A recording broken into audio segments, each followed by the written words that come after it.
오늘은 대강절 네 번째 주일이면서 이제 성탄을 며칠 앞두고 있지 않아서 예수님의 탄생을 지켜본 이라는 제목으로 같이 은혜를 나누어 볼까 합니다. 예수님의 탄생 이야기는 마태복음과 누가복음 이 두 복음서에 기록이 되어 있습니다. 근데 특별히 이 누가복음에 예수님의 탄생 기사가 자세하게 기록이 되어 있습니다. 근데 이 마태복음과 누가복음의 탄생 기사는 약간의 차이가 좀 있습니다.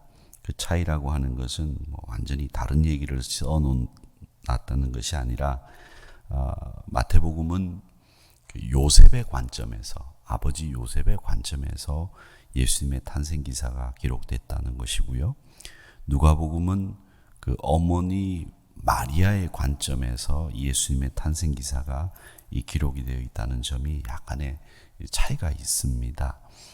그래서 예를 들자면 마태복음 1장 19절에 보면 그의 남편 요셉은 의로운 사람이라 그를 드러내지 아니하고 가만히 끊고자 하여, 이 말씀이 있는데, 그러니까 마리아, 정혼한 약혼 여인 이 마리아가 자기와 같이 어떤 관계도 맺지 않았는데 아이를 가졌다라고 하는 이야기를 듣고 요셉이 의로운 사람이기 때문에 조용히 그 약혼 관계를 끊어내려고 했다라고 하는 이야기를 적고 있는 요셉의 관점에서 마태는 예수님의 탄생 기사를 적어놓고 있다라는 것이죠. 그리고 누가복음에 보면 누가복음은 1장 34절에 이렇게 되어 있습니다. 마리아가 천사에게 말하되 나는 남자를 알지 못하니 어찌 이 일이 있으리까. 그러니까 이 누가복음은 어머니 마리아의 관점에서 예수님의 탄생 기사를 적고 있습니다. 즉 천사가 마리아에게 너 아이를 가질 터이니 임마누엘이라 할 것이다 라는 사실을 이야기하게 되니까 먼저 자기 친족 중에 엘리사벳이라고 하는 여자가 아이를 가졌다라는 것을 알고 같이 찾아가서 의논하고 마리아가 찬가를 부르는 장면이 나옵니다. 즉, 이 누가복음은 예수님의 탄생 기사를 마리아 입장에서 썼다라고 하는 것이죠. 그러면 마태복음은 요셉의 입장에서, 누가복음은 마리아의 입장에서 쓴 이유가 뭘까? 간단합니다. 마태복음은 유대인의 왕으로 예수님을 그리고 있고요.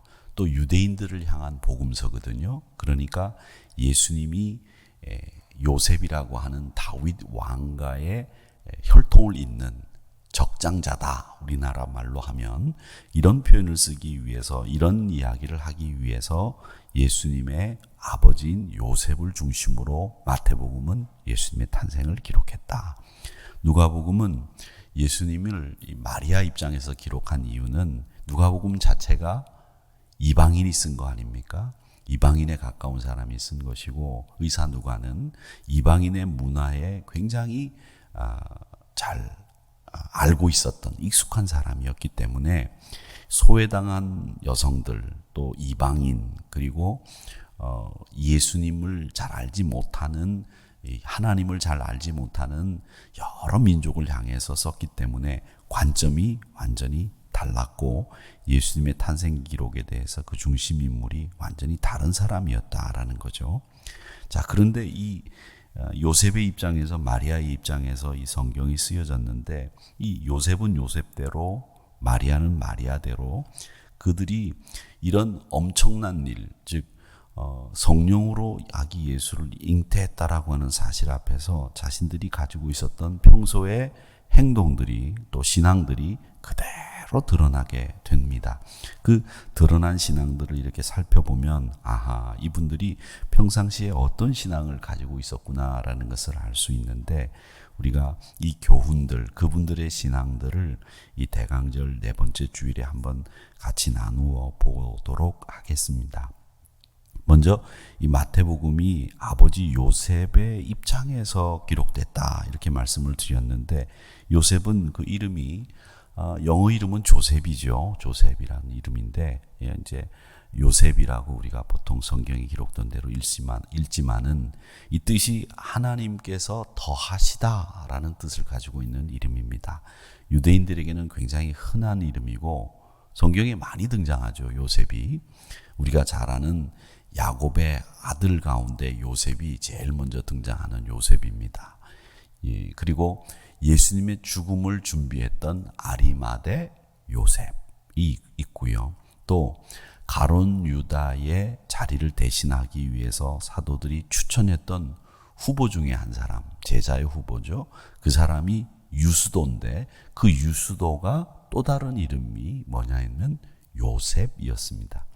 그리고 잘 아는 사도행전에 나오는 바나바, 그 사람도 다른 이름이 뭐였느냐면 요셉이었습니다. 이렇게 바나바, 유스도, 그리고 예수님의 죽음을 준비한 아리마대 사람 요셉, 이런 사람들이 성경에 등장하는 요셉인데 그 이름의 뜻이 하나님께서 더하시다라는 이름을 갖고 있다, 이렇게 말씀을 드릴 수 있는데, 예수님의 아버지 즉 이 요셉은 그의 직업이 목수라고 성경에 기록되어 있습니다. 마태복음 13장 55절에 보니까 이는 그 목수의 아들이 아니냐, 그 어머니는 마리아, 그 형제들은 야고보, 요셉, 시몬, 유다라 하지 않느냐, 이렇게 이야기를 하고 있습니다. 근데 이 목수라고 하는 직업은 예수님 당시에 로마가 다스리고 있지 않았습니까? 근데 그 예수님 당시 이 식민지 상황에서 통치자, 그리고 그 밑에 신하들, 그리고 상인 계급, 그리고 사제 계급, 그리고 하층민, 농민들, 장인들, 천민들, 이렇게 나눠져 있는 가운데에서 인구의 3분의 2가 농민이었다 그래요. 농사를 짓는 사람들. 그리고 장인, 즉 목수 같은 뭔가를 만드는 사람들이 인구의 한 5% 정도가 됐다고 하는데, 이 사람들은 그렇게 존경받거나 또 혹은 굉장히 귀한 직업이라고 당시 사람들도 생각하지 않았습니다. 그래서 이 아버지가 요셉이라고 하는 말을 하는 것 자체가 예수님도 요셉이 아버지 요셉처럼 목수라는 직업을 가지고 있었다는 얘기고, 이 목수라고 하는 직업은 상당히 낮은 계급으로 멸시받고 천대받던 계층이었다라는 겁니다. 그래서 예수님이 그 목수의 아들이 아니냐라고 하는 말은 너 그렇게 뭐 별난 사람 아니지 않느냐, 너 그렇게 무시해도 된다, 별 수 없는 사람이다, 이런 뜻입니다. 그런데 여러분, 우리가 조금 의심이 되는 것도 우리가 한번 생각해 봐야 될 문제가 하나 있습니다. 그건 뭐냐면 이 요셉은 다윗 가문인데, 이 다윗 가문이라면 왕족입니다. 우리로 따지자면. 그런데 어떻게 이렇게 나사렛이라고 하는 시골 동네에 목수라고 하는 직업을 가진 사람으로 전락해버리고 말았을까, 이런 생각을 하게 됩니다. 근데 이 요셉의 가문은 성경학자들은 바벨론 포로로 끌려갔다 온 이후에 스룹바벨이 이제 인도해가지고 예루살렘으로 다시 이스라엘 사람들이 바벨론에서 돌아오지 않습니까? 근데 돌아오는데 이스라엘 사람들이 정착을 이스라엘에 했지만 이 요셉의 가문은 다윗 가문의 명맥을 잇는 부도 만들어내지를 못했어요. 그리고 그 가운데 이 자손들 가운데 출세를 하거나 명망이 있는 사람이 한 명도 나오지를 않아서 시골에서 거의 천민에 가까운 목수라고 하는 장인으로 살았던 다윗 왕가의 일가였을 것이다, 이렇게 봅니다. 그리고 요셉에 대해서 성경에 보면 어떤 삶을 살았는지, 언제 세상을 떠났는지 요셉에 관련된 이야기가 거의 전무합니다. 없습니다. 가톨릭에서는 이제 이 외경들을 쓰는데, 이 외경들 가운데 이 마리아와 요셉에 관련된 기록들이 좀 남아있는 게 있어요. 그런데 그 대표적인 게 요셉의 기록을 남겨두고 있는 것이 목수 요셉의 역사라고 하는 외경이 하나 있습니다. 근데 그 외경에 보면 요셉이 이제 그 평상시에 했던 기도문이 있지 않습니까? 그 기도문이 이제 써져 있고, 또 하나는 요셉이 죽을 때 그 자녀들에게 해놓은 그 유언이 남아 있습니다. 요거 이외에는 이건 외경이기 때문에 성경으로 우리가 인정할 수 없지만 이런 이야기 이외에는 요셉의 이야기는 성경에 거의 전무하다라는 거죠. 그런데 마리아는 한번 보십시오. 우리가 오늘도 우리가 신앙 고백을 했지만 사도신경만 보더라도 동정녀 마리아에게서 나시고 라고 하는 이 동정녀 마리아라고 하는 표현이 있습니다. 마리아에 대한 이 표현들이 남아있지만 요셉에 관련된 어떤 표현도 남아있지 않다라고 하는 겁니다. 그러니까 신약 성경도 이 마태나 누가 요한복음에서 몇 차례 요셉의 이름이 나오는 것 말고는 마가복음에서도 사도행전에서도 그 외 서신서에서도 아버지 요셉에 대한 이름은 전혀 등장하지를 않습니다. 특별히 이 개신교회가 이 예수님의 아버지인 요셉에 대해서 특별히 너무 푸대접하고 있다. 성경학자들은 우스갯소리로 그런 얘기들을 합니다. 그런데 우리는 이 기록이 별로 없는 이 요셉에 대해서 생각해 볼 게 하나 있습니다. 꼭 이거는 요셉에 대해서는 우리가 꼭 짚고 넘어가야 될 것이 있는데 그게 뭐냐면 첫 번째가 요셉은 의로운 사람이었다라는 성경의 보도입니다. 마태복음 1장 19절에 보면 그의 남편 요셉은 의로운 사람이라. 그를 드러내지 않고 가만히 끊고자 하여. 그를 드러내지 아니하고 가만히 끊고자 하여 해서 그를 드러내지 않았다는 말은 뭐냐면 자기 생각대로, 자기 고집대로, 자기 뜻대로 무언가를 처리할 수 있었음에도 불구하고 그 생각을 일단 접어두고 가만히 조용히 그 일을 마무리 지으려고 했다라는 뜻입니다. 또 이 의로운 사람이라고 하는 말은 마리아에게 적어도 마리아에게 정혼한 약혼녀인 그 마리아가 불이익을 당하지 않도록 하려고 노력했다라는 말입니다. 그러니까 의로운 사람이라고 하는 말은 뭐냐면 저는 이 마리아와 이 요셉의 관계에서 마태복음 1장 19절의 보도를 보면 의로운 사람은 남에게 불이익을 주지 않는 사람이 의로운 사람이구나라는 것을 알 수 있습니다. 그 여자를 앞으로 시집도 못 가게 하고 내가 이 여자를 이스라엘 사회에서 나사렛 동네에서 이런 나쁜 행실을 했으니 가만두지 않겠다. 내가 소위 우리나라 말로 매장시켜 버리겠어.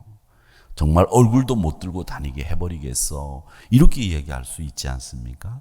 남자로서 혈기가 있다면 또 그리고 자기가 배신당했다고 생각한다면 그렇게 충분히 얘기할 수 있음에도 불구하고 요셉은 그렇게 하지 않았다는 거죠. 어떤 불상사가 마리아에게도 일어나지 않도록 막아준 겁니다. 이 요셉의 입장에서는 자기와 상관없이 마리아가 임신을 했다는 사실이 기분 좋은 일이었겠습니까? 아니죠. 기분 굉장히 나빴을 겁니다. 아니 화가 났을 것이고 분노로 어쩔 수 없는 이런 상황에까지 갈 수 있었을 겁니다. 그런데 요셉은 자기 기분에 따라서 남에게 불이익을 끼치는 사람이 아니고 자기 선에서 그 일을 막아내는 의로운 사람이었다라는 것을 우리가 알 수 있습니다.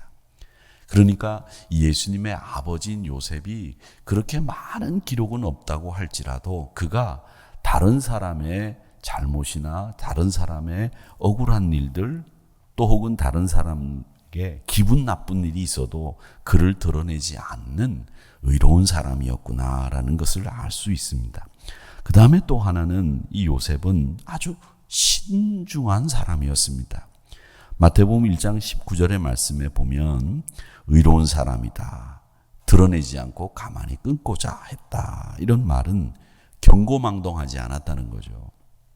자기의 생각을 드러내지 않았다는 건데 이거 아무도 모르게 조용히 해결하고자 했습니다.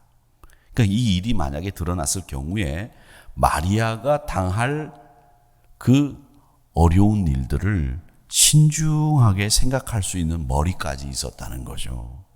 약혼녀 마리아 입장에서 대처해 줄 줄 아는 배려, 그녀를 보호하려고 했던 사람, 그 사람이 바로 요셉이라는 겁니다. 이것이 바로 뭐냐면 신중이라고 하는 말을 쓸 수 있는 사람이었다. 의로운 사람이었다. 신중한 사람이었구나라는 것을 알 수 있습니다. 그 다음에 또 하나 더 요셉을 생각해 볼 수 있는 것은 그는 신앙의 사람입니다. 마태복음 1장 24절에 보면 뭐라고 되어 있느냐면 요셉이 주의 사자의 분부대로 행했다. 그렇게 되어 있습니다. 읽어보겠습니다. 요셉이 잠에서 깨어 일어나 주의 사자의 분부대로 행하여 그의 아내를 데려왔으나 이렇게 되어 있습니다. 나와 상관없이 임신한 여자를 주의 사자가 데리고 와 결혼해라. 이렇게 얘기하니까 그 천사의 말을 그대로 수용했어요.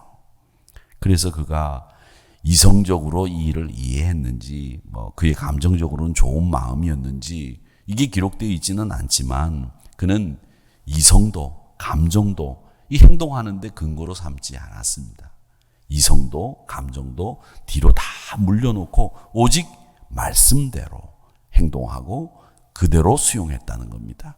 그러니까 신앙생활이라고 하는 것은 우리의 이성도, 우리의 감정도 뒤에다 두는 거예요. 우리에게 행동하는 데 있어서 가장 우선되는 원칙이 말씀이다. 주의 뜻이다. 라는 것을 우리가 이 요셉을 통해서 배우게 되는 겁니다. 부디빌기는 우리의 생각, 현명하고 똑똑하고 나름대로 많은 경험이 있다고 생각하는 우리의 생각, 우리의 합리적인 그런 생각들이 우리가 말씀보다 앞서는 경우들이 있을 수 있단 말이죠. 그런데 이 요셉은 그런 생각도 그런 감정도 말씀 앞에서는 다 뒤로 물려두는 신앙의 사람이었다라는 것을 우리가 알 수 있습니다. 이처럼 예수님의 아버지인 요셉은 의롭고 신중하고 아주 신앙적인 사람이었다는 것을 알 수 있습니다. 그 신중함에 대해서 제가 조금 더 말씀을 드리고자 하는데, 신중하다고 하는 것은 뭐냐면 자기를 통제할 줄 안다는 말입니다. 특별히 신약 성경에 보면 이 디도서에 신중하라는 권면이 자주 나옵니다. 신중해라. 디도서 2장 2절에 보니까 늙은 남자로는 절제하며 경건하며 신중하며 믿음과 사랑과 인내함에 온전하게 하고, 또 2장 6절에 내려가 보면 너는 이와 같이 젊은 남자들을 신중하도록 권면하되. 이 디도는 누구냐면 바울의 뒤를 이어서 그레데라고 하는 섬에서 목회를 후임 목회자로 목회를 하는 사람이 디도입니다. 근데 이 그레데라고 하는 곳은 아주 사람들이 거친 사람들이었어요. 아주 거친 사람들. 디도서 1장 12절에 보면 어떻게 되어 있느냐면 그레데인 중에 어떤 선지자가 말하되, 그레데 사람들은 어떤 사람들이냐, 항상 거짓말쟁이, 악한 짐승에 가깝고 자기 먹을 것만 생각하는 게으름뱅이, 이 그레데 사람이라고 평가를 해뒀다는 얘기예요. 그런 그레데 사람들을 향해서 목회를 하는 디도야, 네가 얼마나 힘들겠냐, 네가 얼마나 어렵겠냐, 그 얘기를 하고 있습니다. 그런데 유독 그 그레데 사람들에게 늙은 남자, 젊은 남자 할 것 없이 남자들에게 요구되고 있는 덕목이 있다. 그걸 디도야 네가 가르쳐라. 그게 뭐냐면 신중함입니다. 우리가 이 신중함을 왜 남자들에게 가르치게 했을까? 저도 남자니까 이런 생각을 쭉 해봤습니다. 근데 우리가 남자 여자를 떠나서 얼마나 신중하지 못하고 얼마나 생각 없이 말하고 행동합니까? 생각나는 대로, 보이는 대로, 듣는 대로 말하고 행동하는 거, 이 신중하지 못한 처사인데, 이 바울은 디도에게, 남자들에게, 나이 든 남자든 젊은 남자든 신중하도록 가르쳐라, 이렇게 이야기를 합니다. 근데 여러분, 예수님의 아버지인 이 요셉이 아주 신중한 사람이었다는 거죠.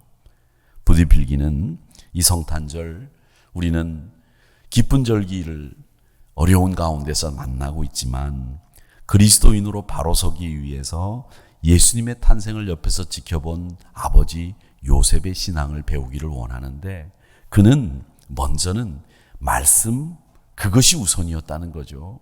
자기의 이성이나 자기의 감정을 절대 앞세우지 않았다는 겁니다. 말씀에 순종하는 신앙의 사람으로 말씀 앞에 주의 사자가 분부하는 대로 행했던 신앙의 사람이고 순종의 사람이었다. 그리고 그는 아주 신중하게 대처할 줄 아는 믿음의 사람이었다라는 겁니다. 남에게 불이익을 주지 않으려고 다른 사람을 배려하려고 생각하고 기도하면서 자신의 행동을 결정했던 이 요셉이 우리에게 오늘 어떤 메시지를 주고 있는지 한번 생각해 보시죠. 나는 요셉과 같이 내 생각이나 내 감정보다도 말씀을 더 우선시하고 말씀대로 살았던 사람인가? 요셉처럼 정말 신중하게 생각하고 행동했던 사람인가? 이런 것들을 한번 이 요셉을 통해서 이 성탄절, 대강절 네 번째 주일에 우리가 한번 생각해 보게 되는 겁니다. 제가 이 설교를 준비하다가 내가 얼마나 신중하지 못할까, 신중하지 못한 걸 좀 생각을 해봤어요. 지난 주간 강화도 아웃브레싱 하누리 선교센터에 이제 기도하기 위해서 설교를 이제 갔다가 거기서 이제 설교를 준비했는데 쭉 혼자 앉아서 이런저런 생각을 하면서 그 앞에 보면 이렇게 서해가 이렇게 보이지 않습니까? 그래서 보면서 이런저런 생각을 했는데 참 저도 신중하지 못하고 좀 이렇게 경거망동한 행동들을 참 많이 했던 것 같아요. 지난 한 해 동안. 그래서 그런 것들을 쭉 적어봤습니다. 그러다가 이렇게 어떤 글을 보니까 아주 재미있는 글이 하나 있어서 제가 여러분들에게 소개해 주려고 합니다. 어느 국회의원이 지역구에 있는 유치원을 찾아갔습니다. 아주 텔레비전에 자주 나오는 아주 유명한 국회의원인데 그 국회의원이 온다고 하니까 유치원생들이 너무 좋아가지고 박수를 치면서 와 기뻐했습니다. 그 국회의원이 가보니까 너무 아이들이 좋아하는 거예요. 막 좋아하는 거예요. 그래서 국회의원도 기분이 좋아졌어요.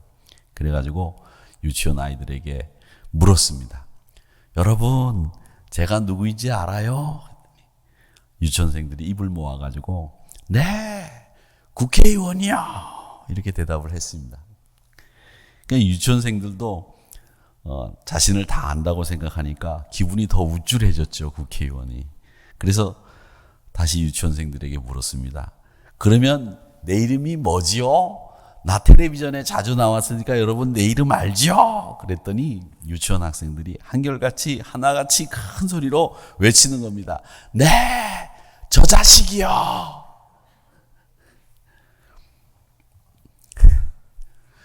참 많은 걸 얘기한다고 생각을 합니다. 요즘 이 나라를 생각해 보면 또 우리의 행동을 생각해 보면 이 이야기 하나 속에 신중하지 못하고 또 우리가 존경이 사라진 이 시대를 살고 있구나라는 생각도 합니다. 그래서 저는 우리 자신에게는 신중하자, 이렇게 요셉처럼 신중하자, 이렇게 말씀을 드리고 싶고요. 또 남을 향해서는 서로 존경하자. 특별히 이 교회에서 주의 일을 하시는 분들은 존경해 드려야 됩니다. 서로 존경하고 인정하는 분위기, 저는 그게 참 좋습니다. 서로 하대하고 무시하는 분위기, 교회 안에서 가지고 있어야 될 분위기가 아니죠. 저는 그래서 우리 원로 장로님들이 인사 잘하기 운동을 벌이신다. 지금 코로나 때문에 대체로 이 운동을 벌이지도 못하고 있지만 이 운동을 한다는 것이 저는 굉장히 마음에 들고요. 좋아요. 왜 그러냐? 교회 안에서 교회를 위해서, 주님을 위해서 일하시는 장로님, 권사님, 집사님들을 인정하고 존경하는, 그리고 주의 일을 하는 분들을 서로 칭찬해주고 박수해주는 이런 분위기가 은혜로운 분위기거든요. 내 아버지 요셉, 예수님의 아버지 요셉은 아주 신중하고 처신에 있어서 지혜로운 사람이었다. 저는 이 예수님의 탄생을 지켜보면서 그 요셉이 하나님이 인류 구원을 위해서 일하시는 것을 봤을 겁니다. 이렇게 신중한 사람에게는 하나님이 일하심이 보여요. 하나님이 일하시는 것을 체험합니다. 부디 필기는 신중하게, 그리고 이성이나 자기의 감정보다도 말씀에 우선 순종하는 이 모습을 보면서 하나님의 일하심을 경험하시고 하나님의 일하시는 그 능력을 여러분 생활 속에서 체험하는 축복이 이 성탄절기에 있기를 주의 이름으로 축원합니다. 하나 더 이제 마리아, 예수님의 어머니 마리아를 생각해 보겠습니다. 이 예수님의 어머니 마리아는 10달 동안 어쨌든 우리 인간의 몸에서 예수님을 잉태해서 키운 분이십니다. 그 이름의 뜻이 사랑받는 자, 높여진 자, 이런 뜻입니다. 마리아도 당시 예수님 당시에는 굉장히 흔한 이름이 마리아라는 이름인데, 성경에 보면 예수님의 어머니 마리아 외에도 막달라 마리아가 있죠. 그 다음에 글로바의 아내 마리아도 있고요. 또 마르다의 동생도 마리아입니다. 그리고 예수님께 향유를 부은 마리아도 있어요. 근데 그 예수님에게 향유를 부은 마리아가 막달라 마리아다, 마르다의 동생 마리아다, 이렇게 똑같은 사람을 나눠서 얘기한다고 하는 사람들도 있지만, 어쨌든 예수님에게 향유를 부은 여자도 마리아, 또 로마 교회에서 수고한 자매 마리아, 이런 마리아들이 등장을 합니다. 근데 이 마리아가 다 예수님의 사역에 관련된 인물들이죠. 예수님의 족보에는 총 5명의 여인이 등장합니다. 예수님의 족보에 보면 누가 나오냐면 다말, 라합, 룻, 그 다음에 마리아, 밧세바, 이렇게 5명이 예수님의 족보에 나오는 여성입니다. 근데 이 5명의 여인은 모두가 다 보세요. 다말, 라합, 룻, 밧세바, 마리아. 이 5명의 여인 모두가 다 부적절한 추문에 휩싸였다고 볼 수 있는 사람들이에요. 다말 보십시오. 자기 남편이 죽고 난 뒤에 시아버지가 시동생을 줬는데 이 시동생이 자기에게 씨를 주지 않고 땅에다가 설정을 해버리죠. 오난이죠. 그래서 시아버지로부터 자식을 낳은, 이건 말도 안 되는 폐륜이지 않습니까? 이런 성추문에 휩싸일 수 있는 사람이 다말인데 예수님의 족보에 나와요. 그 다음에 두 번째 나오는 예수님의 족보에 나오는 사람이 라합인데 기생입니다. 여리고의 기생. 뭐 말할 것 없죠. 그 다음에 나오는 여인이 룻입니다. 모압으로 시집식구들이 이제 모압으로 이주를 가서 거기서 만난 여인이 룻이죠. 모압 여인이니까요. 그리고는 베들레헴으로 돌아와서는 먹고 살기가 어려우니까 보아스라고 하는 사람의 땅에 가서 거기서 이삭을 줍다가 시어머니의 명령을 따라서 보아스의 이불치 밑으로 들어갔던 여인, 이 룻입니다. 그리고 밧세바라고 하는 사람 여러분 아시죠? 다윗이 그 목욕하던 장면을 보고 데려다가 아이를 갖게 했던 여인. 또 마리아도 남자와 관계없이 아이를 가졌던, 이런 성적인 추문을 다 이야기할 수 있는 사람들인데, 요셉은 신중한 처신으로 마리아가 예수님의 어머니, 성모가 될 수 있도록 만드는데, 이 마리아도 그런 추문에 휩싸일 수 있는 사람이었다는 거죠. 근데 여러분 생각해 보세요. 예수님의 족보에 나오는 이 5명의 여인, 다말, 룻, 밧세바, 라합, 마리아, 이런 추문에 휩싸일 수 있는 5명의 여인이 예수님의 족보에 기록이 되어 있다? 뭘 얘기하는 거겠습니까? 여러분, 하나님은 어떻게 일하시는가라고 하는 것을 이 여인들을 보면 알 수 있어요. 특별히 로마 카톨릭 교회에서는 마리아가 너무 이렇게 성녀화하는 작업을 했죠. 일생 동안 처녀로 살기로 작정을 하고 예수님만 이제 성령으로 잉태했다가 출생한 다음에 처녀로 살았다고 주장합니다. 그리고 승천했다고 해요. 그리고 마리아가 태어날 때부터 흠이 없었다, 이렇게 이야기를 합니다. 그런데 처녀로 살기로 작정을 했다면 왜 요셉과 결혼을 하려고 약혼을 했겠어요? 이런 주장은 초대교회 교부들이 성도들에게 설교를 하면서 예수님의 어머니가 굉장히 성스럽다라고 하는 걸 이야기하다가 이게 지나쳐서 너무 오른쪽으로 가버린 거예요. 그런데 여러분, 현실 그리고 분명한 것은 예수님에게는 형제들이 있었어요. 그리고 마리아는 처녀로 살려고 했던 것이 아니라 결혼해서 그저 평범한 이스라엘의 한 여성처럼 살려고 했다는 거죠. 마리아는 그런 인간적인 면모를 가진 여성이었지만 예수님의 탄생 기사에 보면 이 마리아가 인격적으로 이런 분이었다, 이런 묘사는 없습니다. 마리아의 반응은 최대한 절제돼 있어요. 안 나타나는 거죠. 그 가운데 우리가 마리아의 반응은 없는데 마리아에게서 우리가 볼 수 있는 게 하나 있습니다. 마리아에게서 볼 수 있는 거. 그게 뭐냐?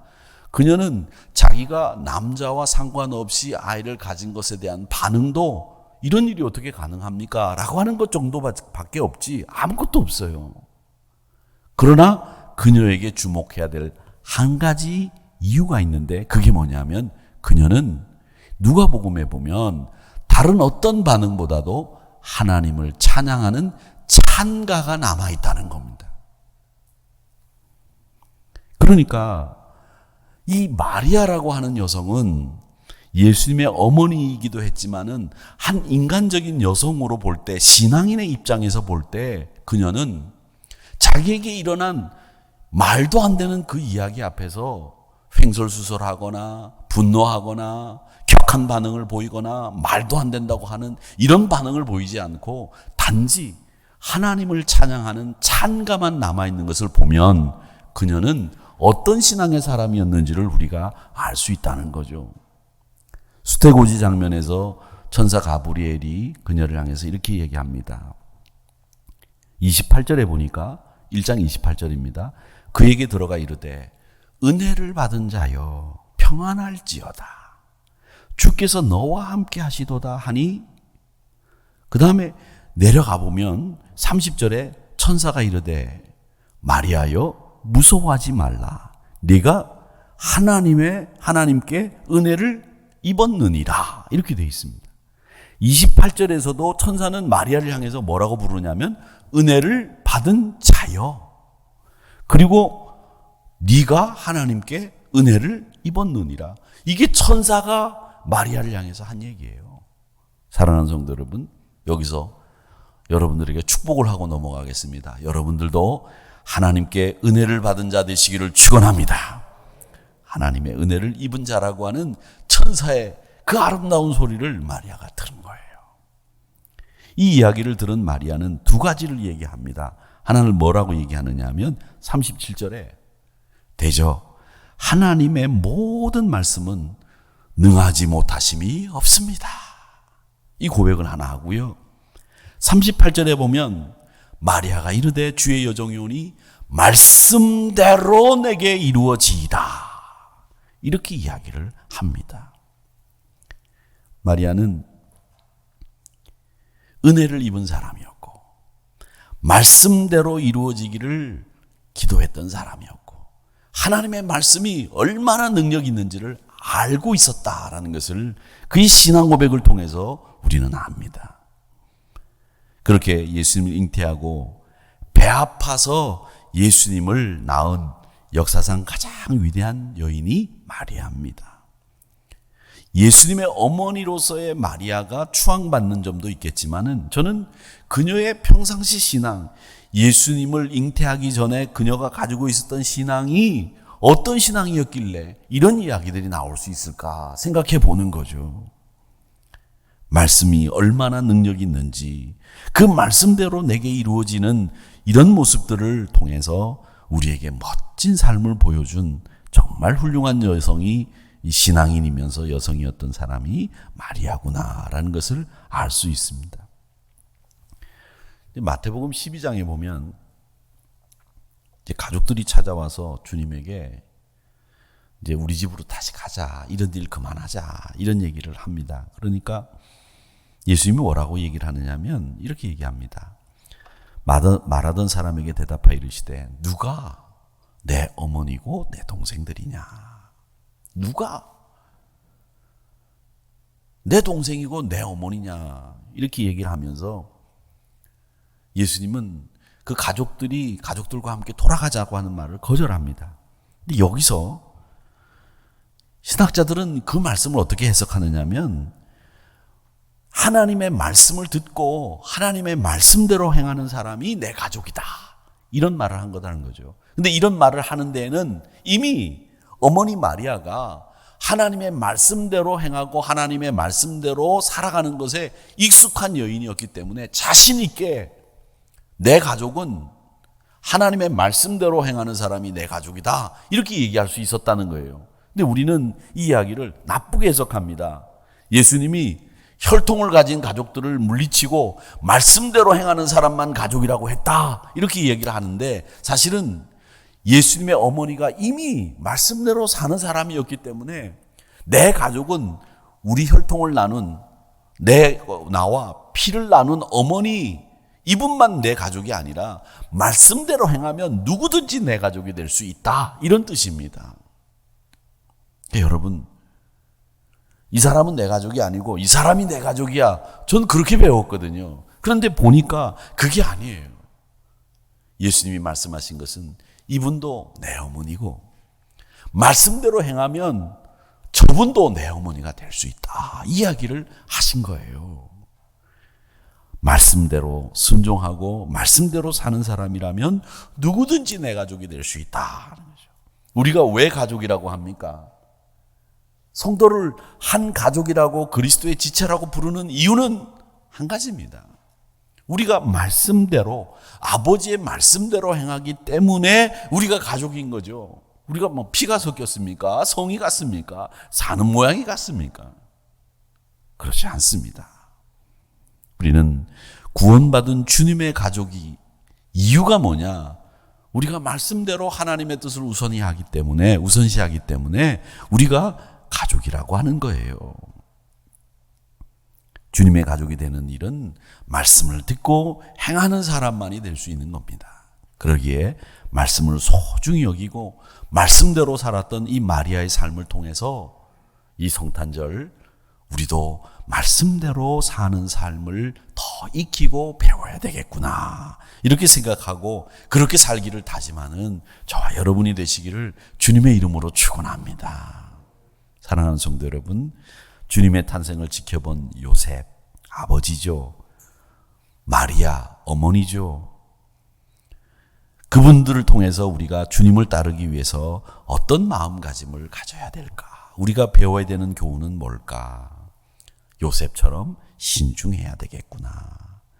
가볍고 경거망동하기보다는 신중한 사람이 의로운 자로 서게 되겠구나.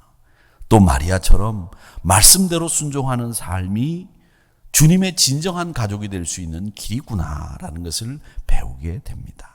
그래서 이 예수님의 탄생 기사를 통해서 예수님의 탄생을 지켜본 그 아버지와 어머니 마리아와 요셉을 통해서 얻는 이 교훈을 여러분 가슴속에 잘 새기시고 이 성탄절에 기쁨으로 성탄절을 보내시기 바라고, 또 요셉과 마리아의 그 신앙의 모습들을 우리의 신앙의 모습으로 잘 적용하고 훈련하여서 신중하고 의롭고 말씀을 우선시하는 이런 믿음의 성도들이 다 되시고, 그렇게 해서 하나님의 큰 은혜와 축복을 입는 여러분들이 되시기를 주님의 이름으로 축원합니다.